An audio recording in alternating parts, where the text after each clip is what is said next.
नमस्कार साथियों, आप सभी का स्वागत है RWS क्लासेस में। साथियों, आज का हमारा टॉपिक है जिस पर हम चर्चा करेंगे। टॉपिक का नाम है हमारा राजस्थान की जो है ज्योग्राफी यानी भूगोल हम शुरू कर रहे हैं। तो राजस्थान की स्थिति और विस्तार के बारे में हम जानेंगे। ठीक है, आज की क्लास नंबर 1 है। आज की क्लास नंबर 1 है जिसमें हम राजस्थान की स्थिति और विस्तार को जानने वाले हैं। तो साथियों, बहुत ही बेहतरीन तरीके से और ट्रिकों के माध्यम से हम इसको पढ़ेंगे और याद करेंगे। और बाकी एक बात मैं आपको बता दूं कि अपनी क्लास के बारे में थोड़ा सा, ताकि आपको पता चले कि आपके काम की है या नहीं। एक ऐसे टाइम वेस्ट करना मैं किसी का भी नहीं चाहूँगा। ठीक है, तो क्लास के बारे में थोड़ा आपको ब्रीफ में बता देता हूँ कि क्लास रहेगी आपकी वन लाइनर बेस पे।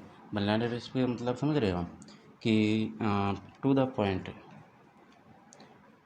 टू पॉइंट अपन पढ़ेंगे। और जितने भी पॉइंट बनने हैं राजस्थान की स्थिति में विस्तार से वन लाइनर बेस में या कैसे भी, ज़्यादा थ्योरी आपको देखने को नहीं मिलेगी, ना ही कहानी मिलेगी। ठीक है, तो साथ साथ आप नोट्स बनाते चलिएगा। नोट्स मेकिंग पैटर्न पर है, बाकी चाहे तो आप स्क्रीनशॉट ले लीजिएगा।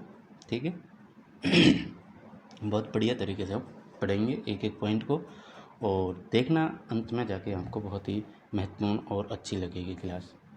क्योंकि इसका जो कंटेंट रहेगा हमारा, कंटेंट में कहीं भी कमी नहीं होगी। कंटेंट एकदम आप जो है किसी की भी एग्ज़ाम की तैयारी कर रहे हो, या पशु परिचर की जैसे अभी आ रही है, CET की आ रही है, या फिर आप आगामी भर्ती परीक्षा पटवार है, वीडियो है, जूनियर अकाउंटेंट है, या फिर जेल प्रहरी है, लैब असिस्टेंट है, किसी की भी तैयारी आप कर रहे हैं, RAS है, सब में ये क्लास कारगर होगी और आपको जो है प्रश्न सीधे सीधे क्लास से देखने को मिलेंगे। तो चलिए साथियों, शुरू करते हैं। आपका सपोर्ट चाहिए तो आप जो है चैनल को सब्सक्राइब जरूर करें और वीडियो को लाइक करें, कमेंट करें, अपनी प्रतिक्रिया जरूर दें। ठीक है, चलिए शुरू करें। तो पॉइंट टू पॉइंट हम बढ़ेंगे आगे, या फिर कह सकते हैं कि question answer question answer question answer, इस प्रकार से बढ़ेंगे। जैसे पहला ही क्वेश्चन मैं आपके साथ साझा करूँ, तो क्वेश्चन नंबर 1 है आपके स्क्रीन पर कि अब हम भूगोल पढ़ रहे हैं, तो भूगोल के बारे में हमें इतना तो पता होना चाहिए कि भूगोल के जनक कौन है। तो अपना सीधा सा प्रश्न क्या बनता है, यहाँ से प्रश्न बनता है कि पहली बात तो जनक के बारे में तो बनता ही है, लेकिन अब भूगोल पढ़ रहे हैं तो भूगोल जो शब्द है ये कौन सी भाषा का शब्द है। तो क्वेश्चन बनता है ये कि भूगोल कौन सी भाषा का शब्द है।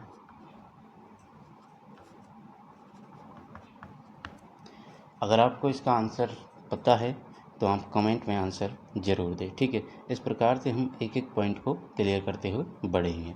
तो भूगोल कौन सी भाषा का शब्द है, तो इसका आंसर आपको बताना है कमेंट में। ठीक है, चलिए अपन तो बताते चलेंगे। ठीक है, तो भूगोल जो है आपके लैटिन भाषा का शब्द है। किस भाषा का शब्द है? लैटिन भाषा का शब्द है। ठीक है, ठीक है साहब। चलिए नेक्स्ट क्वेश्चन देखते हैं अपन। Point number 2। पॉइंट नंबर 2 क्या कहता है हमारा कि इसके जनक के बारे में, यानी भूगोल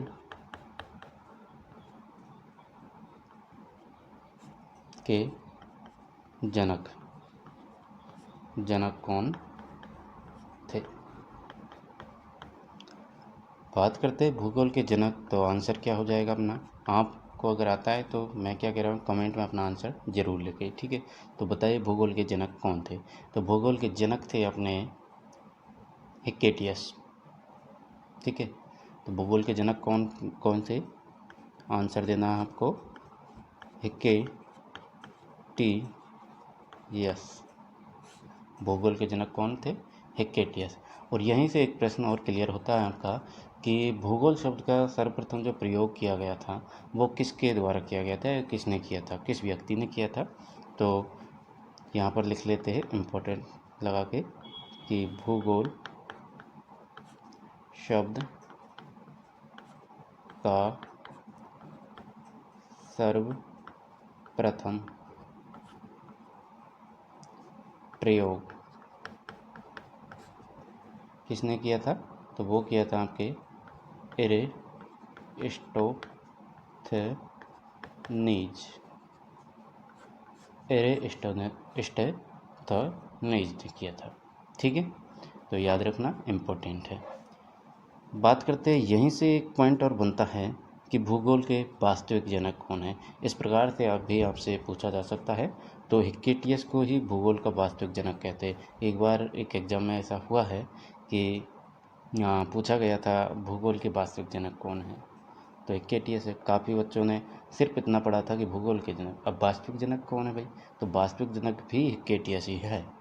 ठीक है, और किसके अनुसार है ये पूछा जाए तो H.F. टोजर के अनुसार जो है हिक्केटियस है। ठीक है, अब बात करते हैं थर्ड पॉइंट की, आधुनिक भूगोल के जनक के बारे में। तो भूगोल के जनक हमने देख लिए, अब बताइए आधुनिक भूगोल के जनक कौन थे? ठीक है, तो आधुनिक भूगोल के जनक कौन थे? कमेंट में बताइए आंसर। तो आंसर हो जाएगा आपका, कौन थे ये थे आपके ए बी याद आ रहा है कुछ? ए बी हेम्बोल्ट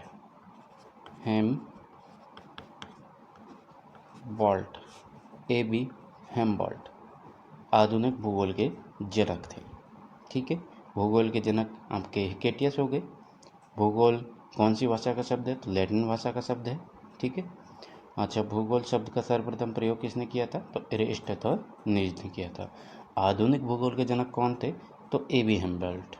ठीक है, अब पॉइंट नंबर 4 क्या है कि विश्व इतिहास का जनक आपको बताना है।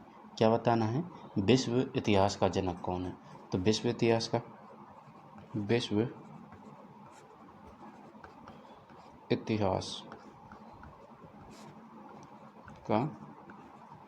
जनक आपको पूछा गया है, तो कौन हो जाएगा? विश्व इतिहास का जनक हो जाएंगे आपके सभी को पता है, जिन्होंने हिस्टोरिका पुस्तक लिखी थी। पुस्तक कौन सी लिखी? हिस्टोरिका लिखी। किसने लिखी? हेरोडोटस ने। तो यहाँ पर क्या हो जाएगा आपका? हेरोडोटस ने ही आपके कौन सी पुस्तक लिखी है? हिस्टोरिका पुस्तक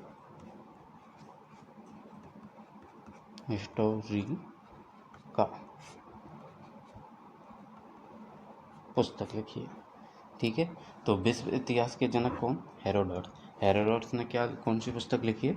हिस्टोरिका पुस्तक लिखी। ठीक है,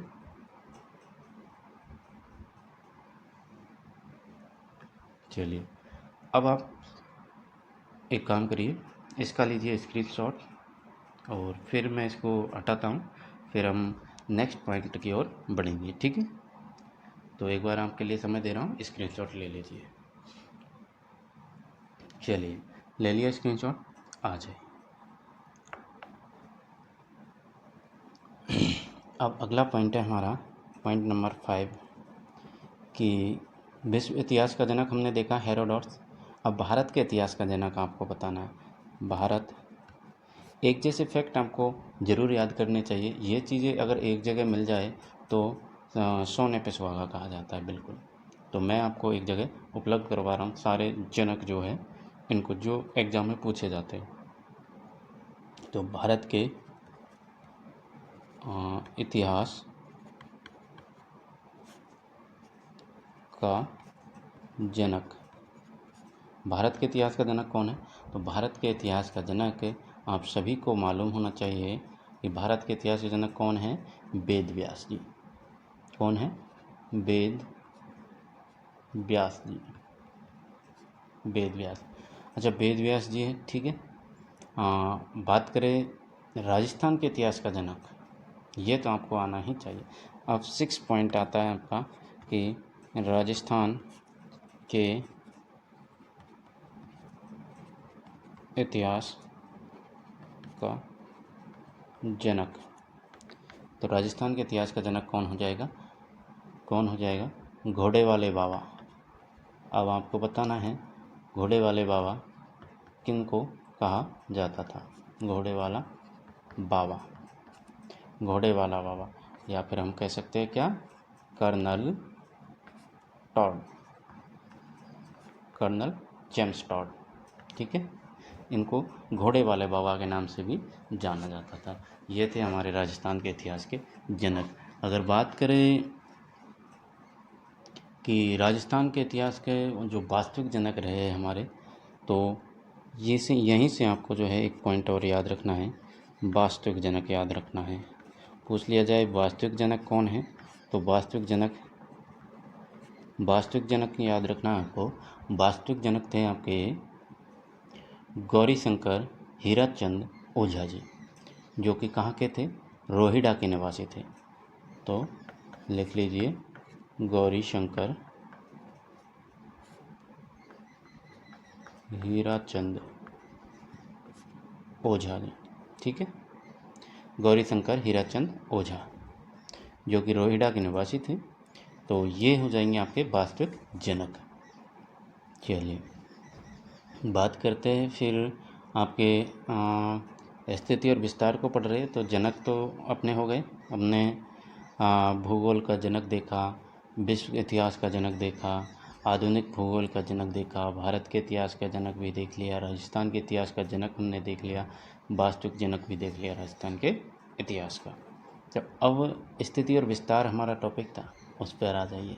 ठीक है, कुछ मेन चीज़ें थी जो आपको बताना ज़रूरी था। ठीक है, तो यहाँ से आपका होता है स्थिति और विस्तार के बारे में जानकारी शुरू। ठीक,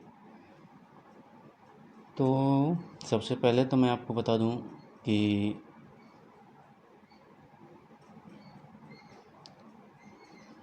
राजस्थान में तैतीस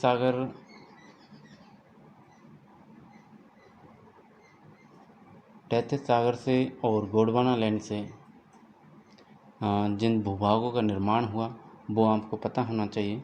तो सीधा सीधा पॉइंट बनता है, उनसे प्रश्न बनता है कि सीधा आपसे इस प्रकार से पूछा जाएगा कि राजस्थान में तैतीस सागर से किन भूभाग का निर्माण हुआ, तो आपको बताना है आंसर।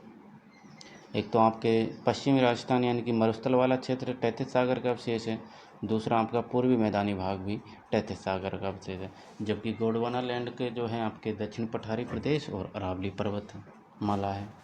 ठीक है, तो एक बार इसको यहाँ नोट्स मेकिंग पैटर्न पर ही लिख लेते हैं वन लाइनर प्रश्न के तौर पर। ठीक है, चलिए तो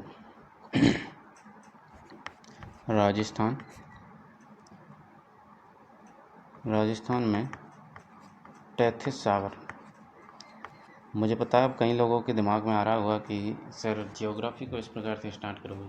भाई सबने ज्योग्राफी पढ़ रखी है और बेहतरीन तरीके से पढ़ रखी है, उन कहानियों को वो आपको इस प्रकार से गोला बनाकर बताएंगे, यहाँ से टूटा, एक भाग ऊपर गया, एक नीचे गया, बीच में जो जलीय भाग था वो बचा।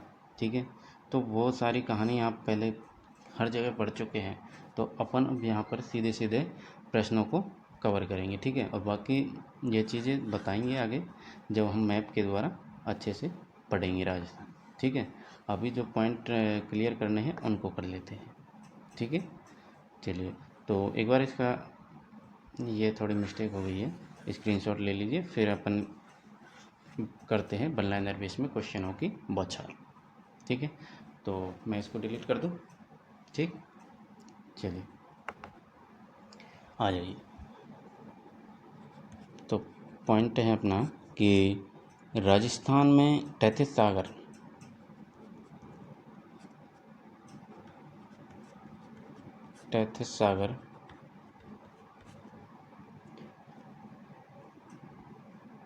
सागर से किस भूभाग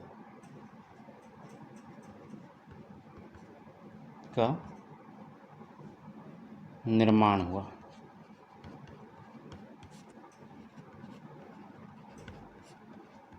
ठीक है, तो आपको क्या बताना है, आप सभी को पता है कि एक तो आपके मरुस्थल वाला भाग और पूर्वी मैदानी वाला भाग, यानी कि मरुस्थल और दूसरा कौन सा, पूर्वी मैदानी भाग। ये दोनों भूभाग जो है आपके टैथिस सागर के अवशेष है। जबकि बात करें गोंडवाना लैंड की, गोंडवाना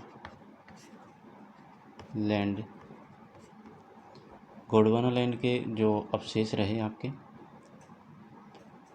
यानी कि भूभाग का निर्माण हुआ, किस भूभाग का निर्माण हुआ, तो गोंडवाना लैंड से किस भूभाग का निर्माण। ठीक है, तो ये इसका आंसर क्या हो जाएगा?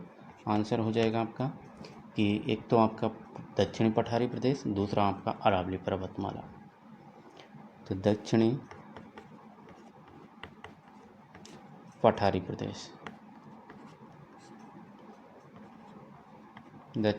प्रदेश और दूसरा कौन सा हो जाएगा?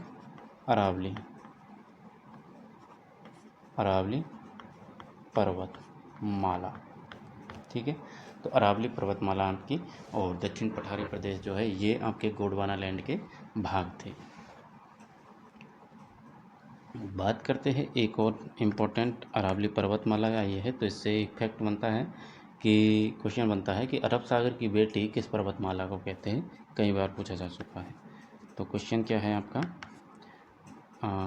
अरब सागर की बेटी किसे कहते हैं? अरब सागर की बेटी किसे कहते हैं? तो आंसर क्या देंगे आप? आंसर हो जाएगा आपका अरावली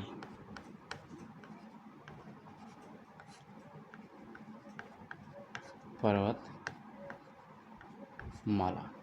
अरावली पर्वतमाला को जो है आपके अरब सागर की बेटी कहा जाता है।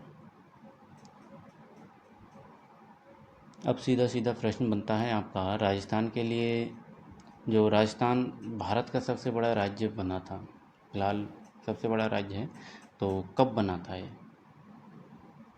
ठीक है, तो क्वेश्चन क्या है आपका कि राजस्थान भारत का सबसे बड़ा राज्य कब बना? ठीक है, तो आंसर क्या हो जाएगा आपका? आंसर हो जाएगा 1 नवंबर 2000 को। आप सभी को पता है, पहले राजस्थान से पहले कौन सा सबसे बड़ा राज्य, बताइए कमेंट में। तो सबसे बड़ा राज्य था आपका मध्य प्रदेश। जब मध्य प्रदेश छत्तीसगढ़ से अलग हुआ, 1 नवंबर 2000 को मध्य प्रदेश छत्तीसगढ़ से अलग हुआ, तब जाके आपका राजस्थान जो है भारत का सबसे बड़ा राज्य बना। तो हम कह सकते हैं 1 नवंबर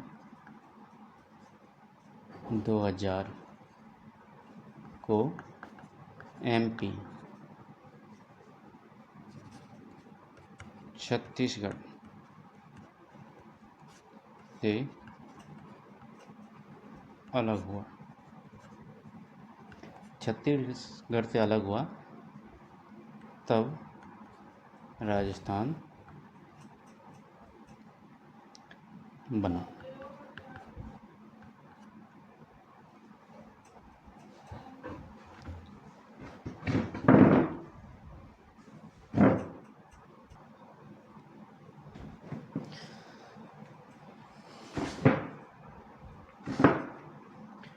तो स्क्रीनशॉट ले लीजिए। अब आप, टाइम हो गया स्क्रीनशॉट का, फिर हम आगे बढ़ते हैं, नेक्स्ट पॉइंट को कवर करेंगे। ठीक है, क्लिक मार दो। चलिए,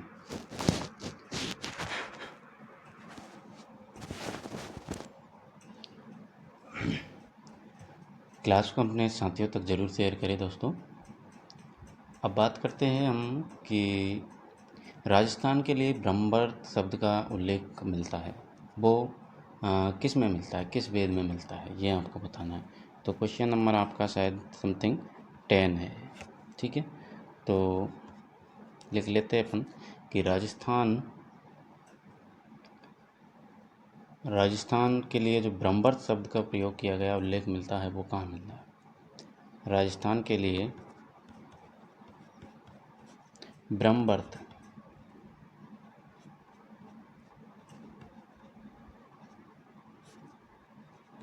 शब्द का उल्लेख, ठीक है, उल्लेख किस वेद में मिलता है। अब ये चीज़ तो आप सभी को पता है कि ब्रह्मबर्त कहा गया है राजस्थान को, है ना, लेकिन ये किस वेद में मिलता है, ये सब इस शब्द का उल्लेख किस वेद में मिला वो आपको बताना है। तो आंसर क्या हो जाएगा, आंसर हो जाएगा आपका ऋग्वेद। क्या देंगे आंसर, ऋग्वेद देना है आपको। ऋग्वेद में जो है राजस्थान को ब्रह्मबर्त कहा गया, ठीक है। क्वेश्चन नंबर 11 है आपके सामने कि राजपूताना शब्द का उल्लेख सर्वप्रथम किसने किया था, ये आपको बताना है। तो राजपूताना शब्द का, इस क्वेश्चन से आपके काफ़ी प्रश्न जो है क्लियर करवाने वाले हैं। तो राजपूताना शब्द का अगर आपको आता है, इसके बारे में डिटेल पता है तो आप कमेंट जरूर करें।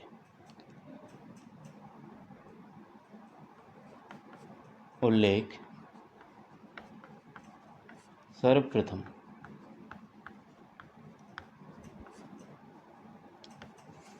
किसने किया, ये आपका क्वेश्चन, ठीक है। तो चलिए बात करते हैं अब इसके बारे में थोड़ी डिटेल में। तो जॉर्ज थॉमस, आप सभी को पता है, जॉर्ज थॉमस ने एक पुस्तक लिखी थी, military memories of mister George Thomas. उसमें जो है राजपूताना शब्द का उल्लेख मिल रहा है।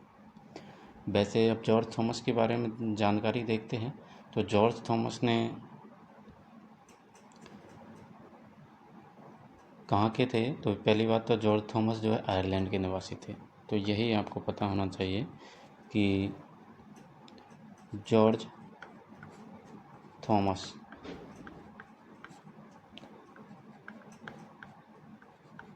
आयरलैंड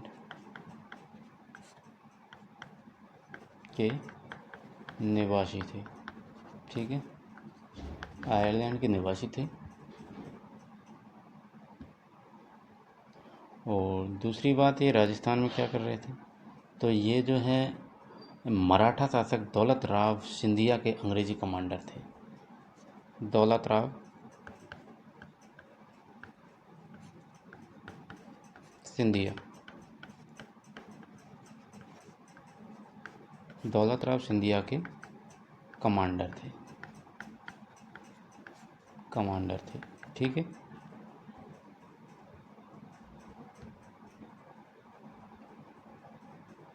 बात करें इनकी मृत्यु कहाँ पर हुई, तो जन्म तो आपने देख लिया आयरलैंड में, आयरलैंड के निवासी थे। अब मृत्यु की बात करते हैं, तो इनकी मृत्यु जो है आपके बीकानेर में हुई, बीकानेर में जॉर्ज थॉमस की मृत्यु हुई।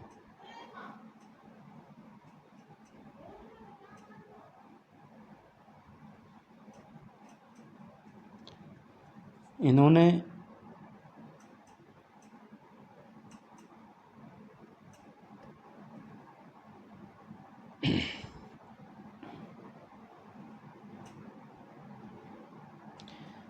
थॉमस ने ही जो है राजस्थान के लिए राजपूत शब्द का प्रयोग किया था। और इसकी जो पुष्टि की गई वो की थी आपके,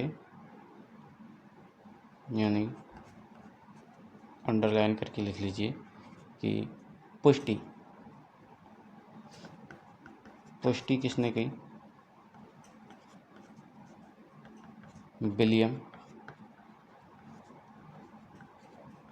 फ्रैंकलिन ने। विलियम फ्रैंकलिन ने जो है पुष्टि की, और किसमें की, विलियम फ्रैंकलिन ने 1805 में एक पुस्तक लॉन्च की, ठीक है। और उस पुस्तक का नाम था military memories of mister George Thomas. क्या था, military military memories of mister George Thomas. ठीक है, तो ये पुस्तक में जो है बताया गया, पुष्टि की गई, विलियम फ्रैंकलिन के द्वारा लिखी गई ये पुस्तक है। इन्होंने बताया कि जॉर्ज थॉमस ने जो है सर्वप्रथम आपके राजपूताना शब्द का प्रयोग किया था। अच्छा, इस पुस्तक से एक प्रश्न और बनता है, वो क्या है? वो है कि इसका, इन पुस्तक का जो क्या बोलते हैं उसको, प्रकाशन करना। इसका प्रकाशन किसने करवाया? तो प्रकाशन करवाया था, आपको याद रखना है, वेलेजली। कौन? लॉर्ड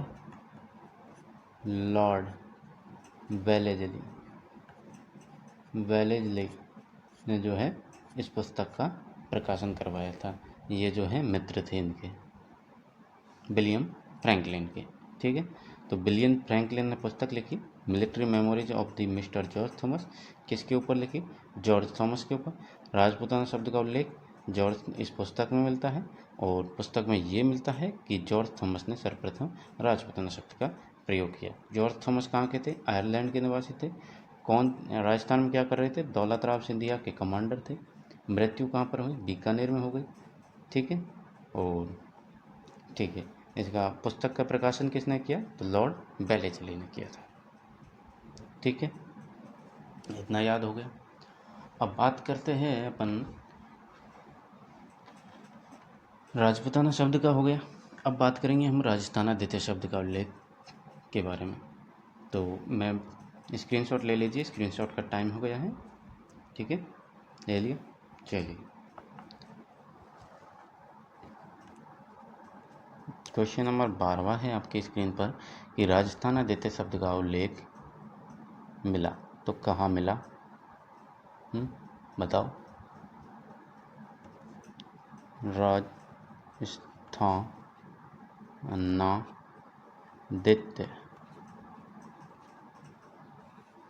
राजस्थाना द्वितीय शब्द के बारे में सब कुछ जानिए। ठीक है, तो बसंतगढ़ शिलालेख आपको याद होना चाहिए, जो कि सिरोही में एक खीमल माता का मंदिर है, जो कि चावड़ा वंश के शासक ब्रह्मलाल दास ने बनवाया था। ठीक है, वहाँ पर 600 लगभग 682 विक्रम संवत में जो है उत्कीर्ण करवाया था इसको। और ये वही शिलालेख है, बसंतगढ़ शिलालेख, जो कि बसंतगढ़ शिलालेख, सही है। तो राजस्थाना द्वितीय शब्द का प्रयोग कहाँ मिलता है, उल्लेख कहाँ मिलता है? उल्लेख मिलता है आपके बसंतगढ़ शिलालेख में। बसंतगढ़ शिलालेख में,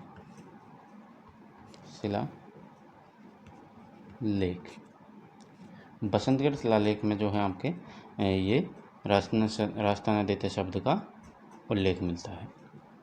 बात करें ये कहाँ पर है, तो ये आपकी सिरोही में है, सिरोही में स्थित है, सिरोही में। सिरोही में भी खीमल माता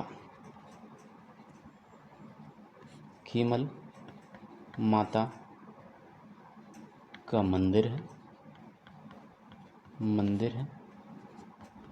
वहाँ पर है। ठीक है,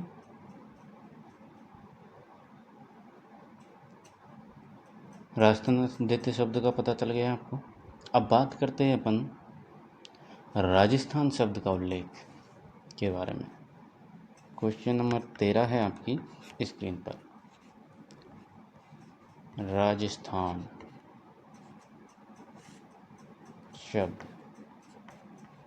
ठीक है, तो राजस्थान शब्द का उल्लेख पहली बात तो राजरूपक, जो कि वीरभाण ने ग्रंथ की रचना की थी, कहाँ मिलता है? रूपक में, राज रूपक ग्रंथ में, ठीक है। जिसकी रचना किसने करी? तो रचना की वीरभाण ने,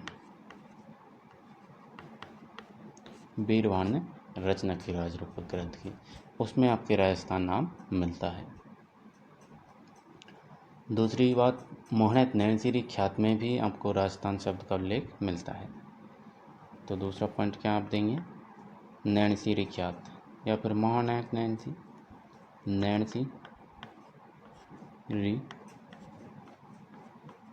ख्यात में भी, ठीक है।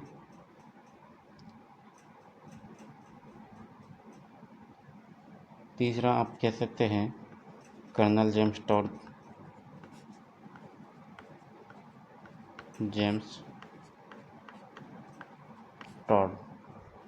जिनका दूसरा नाम क्या है? घोड़े वाले बाबा, ठीक है। अच्छा, राजस्थान के अलावा राजस्थान, रजवाड़ा, इन शब्द का प्रयोग भी कर्नल जेम्स टॉड ने किया था। तो याद रखिएगा, राजस्थान भी कर्नल जेम्स टॉड ने कहा, राजस्थान, या फिर रजवाड़ा शब्द का प्रयोग भी कर्नल जेम्स टॉड ने किया था। प्रयोग भी, ठीक है। अब अपना नेक्स्ट पॉइंट रहेगा कि एक पुस्तक बहुत चर्चित रहती है जब आप स्थिति और विस्तार पढ़ते हैं राजस्थान की, तो वो पुस्तक है आपकी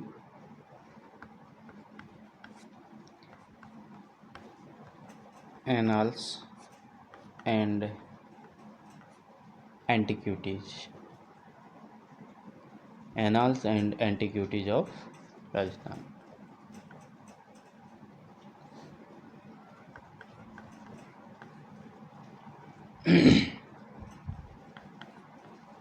annals and antiquities of Rajasthan, ठीक है। तो इस पुस्तक का ये पुस्तक किसने लिखी? पहली बात तो यही आपका आंसर में बताना है। तो पुस्तक किसने लिखी थी? पुस्तक लिखी थी आपकी जेम्स टॉड, यानी कि कर्नल जेम्स टॉड ने ये पुस्तक लिखी। तो हम कहेंगे जेम्स टॉड ने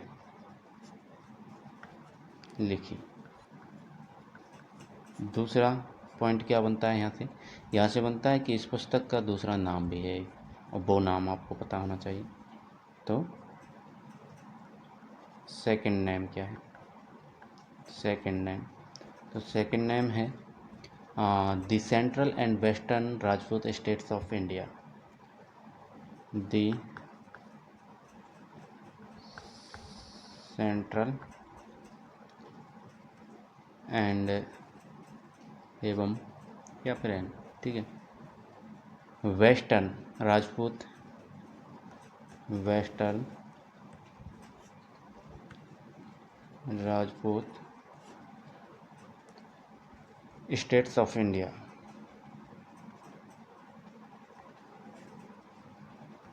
ऑफ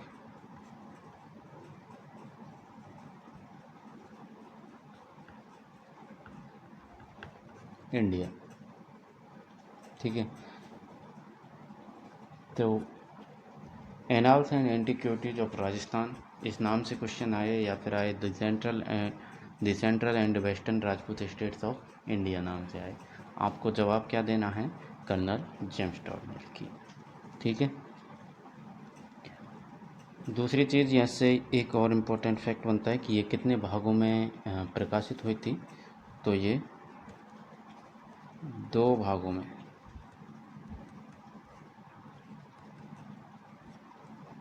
प्रकाशित हुई थी, ठीक है। तो ये 2 भागों में प्रकाशित हुई, annals and antiquities of Rajasthan, या फिर हम कहे the central and western Rajput states of India, ठीक है। राजस्थान आदित्य समझ आ गया आपको? बसंतगढ़ शिलालेख में मिला, सिरोही में है बसंतगढ़ शिलालेख, खींवल माता मंदिर में मिला, ठीक है। राजस्थान शब्द का प्रयोग उपयोग जो है उल्लेख आपके राजरूपक ग्रंथ मिलता है। राजरूपक ग्रंथ की रचना बीरभाण ने की। नैणसीरी ख्यात यानी महानत नैणसीरी ख्यात में भी राजस्थान शब्द का उल्लेख मिलता है। और कर्नल जेम्स टॉड ने भी राजस्थान, रायथान, रजवाड़ा का प्रयोग किया था। कर्नल जेम्स टॉड को घोड़े वाले बाबा कहते हैं। ठीक है, कर्नल जेम्स टॉड ने ही Annals and Antiquities of Rajasthan पुस्तक लिखी, जिसका दूसरा नाम क्या है, the central and western Rajput states of India. ये 2 भागों में विकसित हुई थी। ठीक है, यानी प्रकाशित हुई।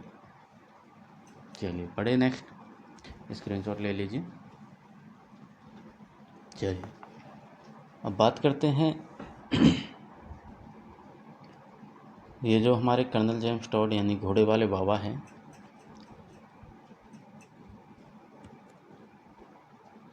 पंद्रह। ठीक है,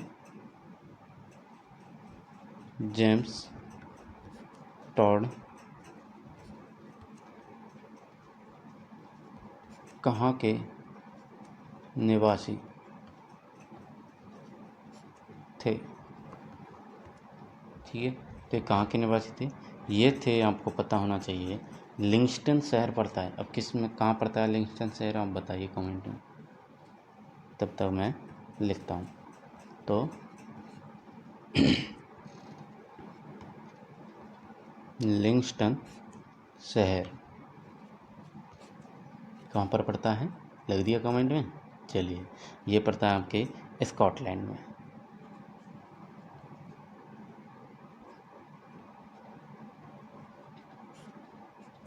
स्कॉटलैंड में जो है ये निवास करते थे, यानी स्कॉटलैंड में लिंगस्टन शहर है, वहाँ के कर्नल जेम्स टॉड निवासी थे। ठीक है, अब बात करें कर्नल जेम्स टॉड के बारे में ही, और पॉइंट है अपना कि इन्होंने राजस्थान में प्रवेश कहाँ से किया था। तो कर्नल टॉड ने राजस्थान में प्रवेश कहाँ से किया, चलिए बताइए, आंसर लिखिए कमेंट में, कहाँ से किया था। तो ये किया था इन्होंने जो है आपके मांडलगढ़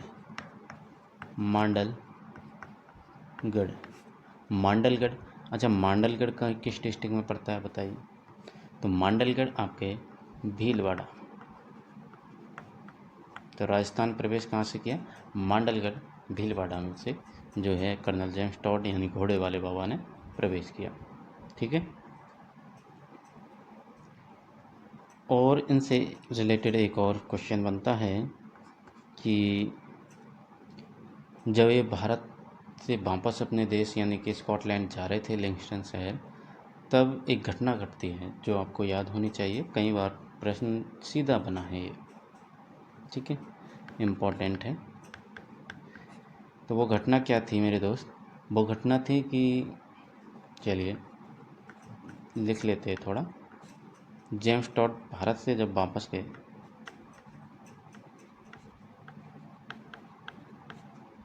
भारत से वापस जाते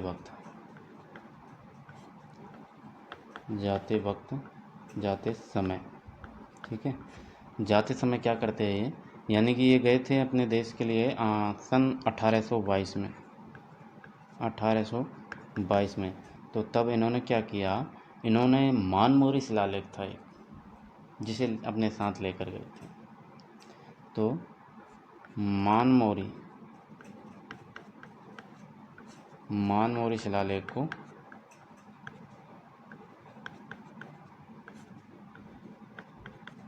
साथ में लेकर गए।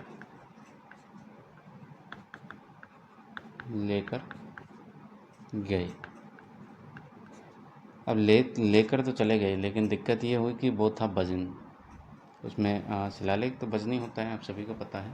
तो वजनी होने की वजह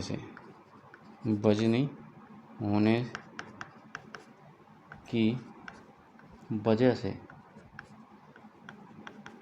कर्नल टॉड ने क्या किया, कर्नल टॉड ने जो है उसे समुद्र में फेंक दिया था। ठीक है, समुद्र में फेंका। तो इससे सीधा सीधा यहाँ से प्रश्न क्या बनता है कि कर्नल जेम्स टॉड ने जब वापस जा रहे थे तो उस वक्त किस शिलालेख को लेकर गए थे साथ में, या फिर किस शिलालेख को जो है समुद्र में फेंका था।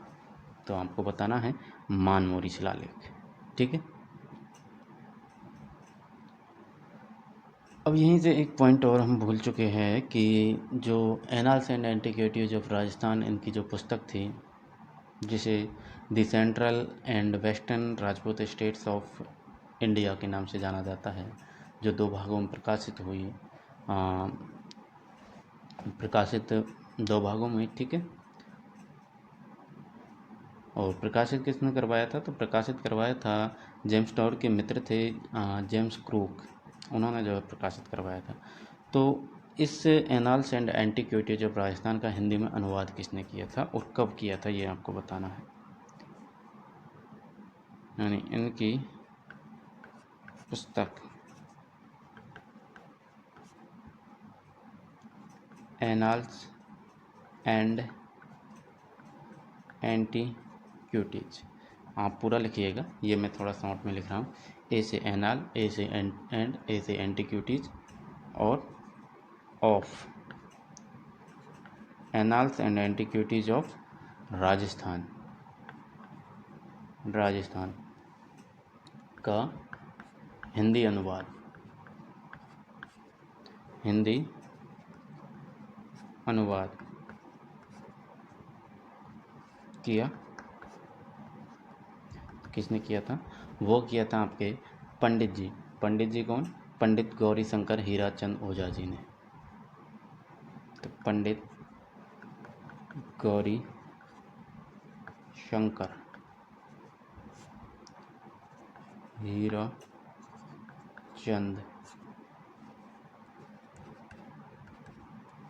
ओझा जी, ठीक है। पंडित गौरीशंकर हीराचंद ओझा ने जो है इसका हिंदी में अनुवाद किया। और कब किया था, ये भी इम्पोर्टेंट है। तो कब किया? कब किया? ये किया था आपके 1908 में, 1908 में, याद रखिएगा। तो अपने समथिंग 20 क्वेश्चन ऐसे हो गए हैं जो सीधे सीधे एग्जाम के लिए इम्पोर्टेंट रखते हैं। कि जेम्स टॉड कहाँ के निवासी थे? तो स्कॉटलैंड के। स्कॉटलैंड में कहाँ के? लिंगस्टन शहर के। कर्नल टॉड ने राजस्थान में प्रवेश कहाँ से किया था? तो मांडलगढ़ भीलवाड़ा से। जेम्स टॉड भारत से वापस जाते समय किस शिलालेख को लेकर गए? तो 1822 में गए थे और मानवरी शिलालेख को साथ में लेकर गए थे। वजनी होने की वजह से उसे समुद्र में फेंक गए थे। इनकी पुस्तक है annals and antiquities of Rajasthan, जिसका हिंदी अनुवाद किया गया पंडित गौरीशंकर हीराचंद ओझा के द्वारा। और कब किया गया था? तो 1908 में किया गया, याद रखिएगा, ठीक है। तो इसका एक बार स्क्रीनशॉट ले लीजिए आप, फिर इसको हटा के और फिर हम बढ़ते हैं आगे।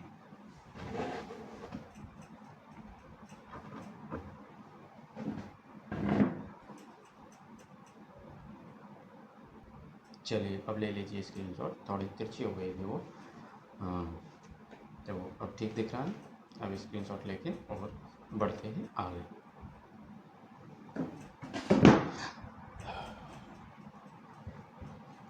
चलिए तो स्क्रीनशॉट ले लिया, अब करते हैं इसको डिलीट और आगे बढ़ते हैं।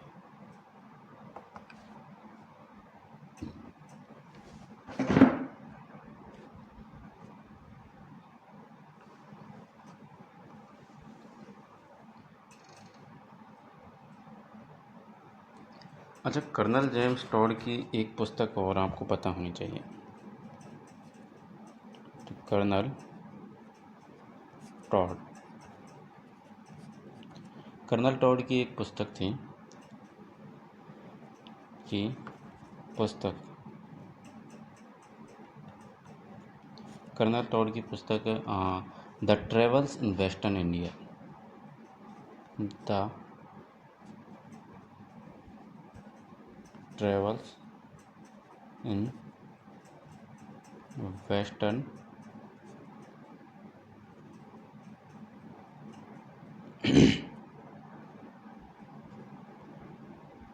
इंडिया, इसका प्रकाशन किसने करवाया था? का प्रकाशन किसने करवाया? तो आंसर क्या देना है आपका? आंसर हो जाएगा इसका प्रकाशन करवाया था इनकी पत्नी, यानी इनकी धर्म पत्नी थी, जिनका क्या नाम था? जूलिया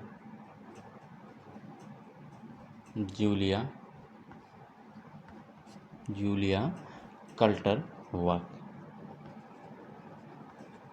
जूलिया कल्टरवर्थ ने जो है इनकी जो पुस्तक, दूसरी पुस्तक है the travels in western India का प्रकाशन करवाया था। ठीक है। और बात करें इनकी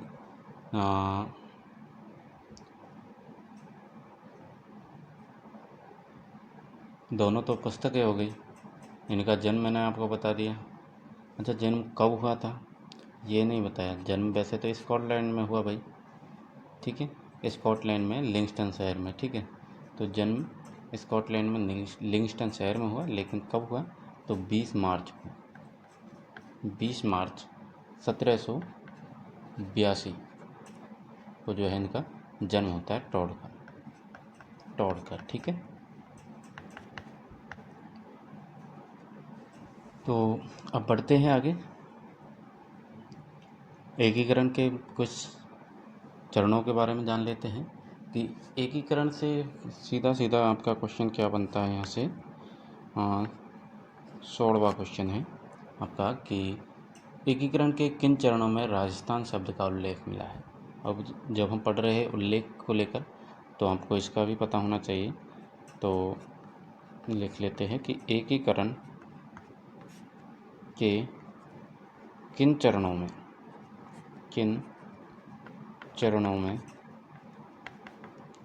राजस्थान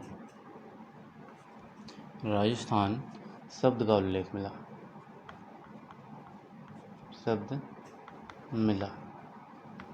ठीक है, तो आंसर क्या देना है आपको? आंसर क्या देना है? आप सभी को ज्ञात है कि दूसरे और छठे चरण में जो है, एक तो दूसरे चरण में और छठवें चरण में, 6वें चरण में राजस्थान शब्द का उल्लेख मिलता है।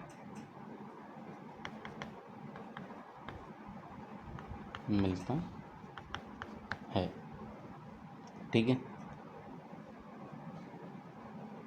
चलिए। अच्छा, अब बात करते हैं क्वेश्चन नंबर 17 आपकी स्क्रीन पर। सभी को इसका आंसर देना है कि राजस्थान का वर्तमान स्वरूप अस्तित्व में कब आया। राजस्थान का वर्तमान स्वरूप अस्तित्व में कब आया? अस्तित्व में कब आया? ठीक है, तो राजस्थान का वर्तमान स्वरूप अस्तित्व में कब आया था? इसका आंसर क्या हो जाएगा आपका? बताइए कमेंट में, सभी को आना चाहिए क्वेश्चन। तो ये आया था आपका 1 नवंबर 1956। 1 नवंबर 1956 को, जो कि एकीकरण का अंतिम चरण था। यानी अगर पूछा जाए कि वर्तमान स्वरूप किस चरण में है, तो एकीकरण के अंतिम चरण में।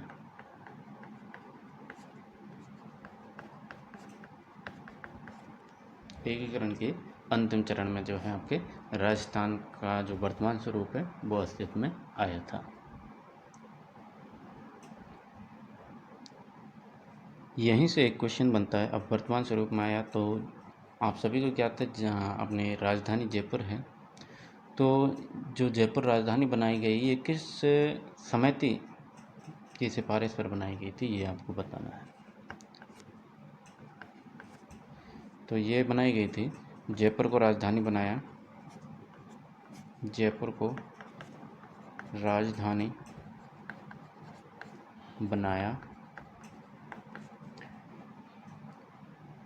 सत्यनारायण राव समिति नाम समिति की सिफारिश पर। तो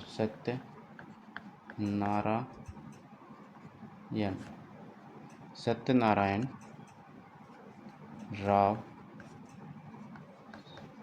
समिति की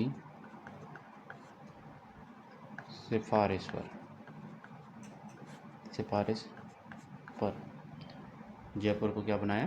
राजधानी बनाया।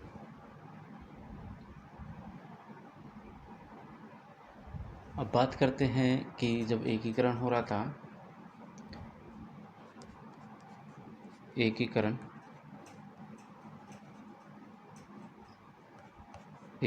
के समय राजस्थान में जिले कितने थे? राजस्थान में जिले कितने थे? तो इसका आंसर क्या हो जाएगा? आपका आंसर हो जाएगा 25 जिले।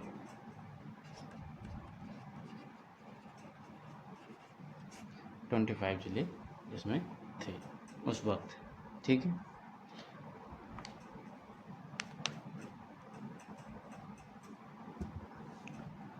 चलिए स्क्रीनशॉट ले लीजिए आप। फिर बढ़ते हैं, थोड़ा और देखेंगे, उसके बाद में क्लास बस समाप्ति की ओर है। फिर अगली क्लास में हम देखेंगे राजस्थान के भौगोलिक परिदृश्य और स्थिति एवं विस्तार के बारे में। भौगोलिक परिदृश्य को जानेंगे और बेहतरीन तरीके से जो है बनलैंड बेस्ड के जो क्वेश्चन बनते हैं पॉइंट टू पॉइंट, उन सभी को आपके सामने शेयर किया जाएगा बहुत बढ़िया तरीके से। ठीक है, तो क्लास को अगर आप प्यार देंगे और कमेंट में बताइएगा ज़रूर कि आपको कैसी लगी, तो उस हिसाब से फिर हम ज़रूर आगे बढ़ते रहेंगे। ठीक है, आपके सपोर्ट की आवश्यकता ज़रूर रहेगी। चलिए तो इसको डिलीट करते हैं, फिर 2-4 क्वेश्चन और कर लेते हैं। ठीक है, आ जाओ।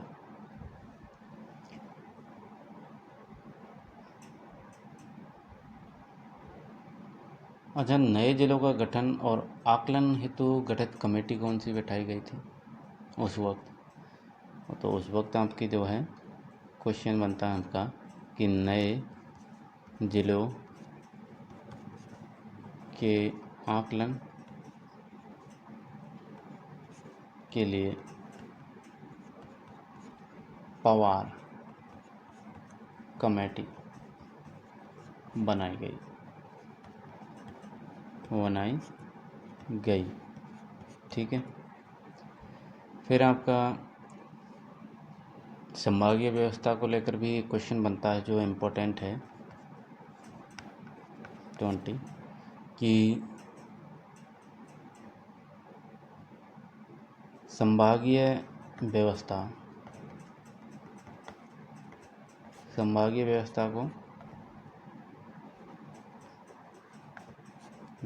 को समाप्त किया गया था एक बार और फिर पुनर्स्थापित किया गया था। तो समाप्त तथा फिर से शुरू कब किया गया?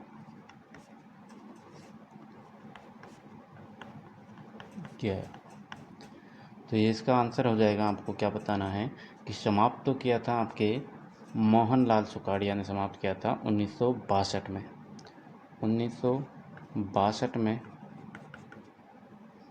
सुखाड़िया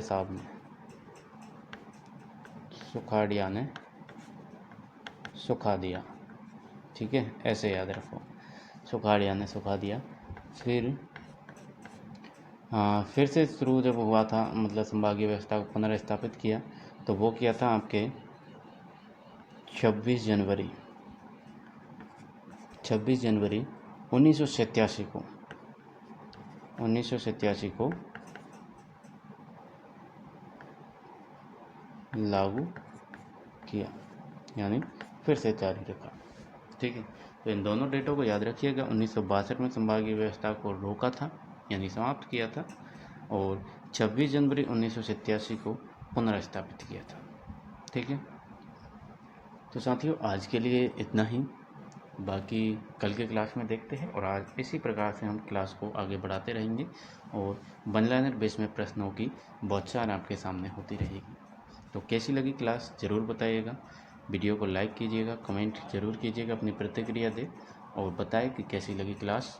ठीक है, मैं उम्मीद करता हूँ कि आपके एक बहुत काम आने वाली क्लास है ये। ठीक है, चलिए तो मिलते हैं नेक्स्ट वीडियो में, तब तक के लिए जय हिंद जय भारत। नमस्कार साथियों, सब्सक्राइब ज़रूर करें।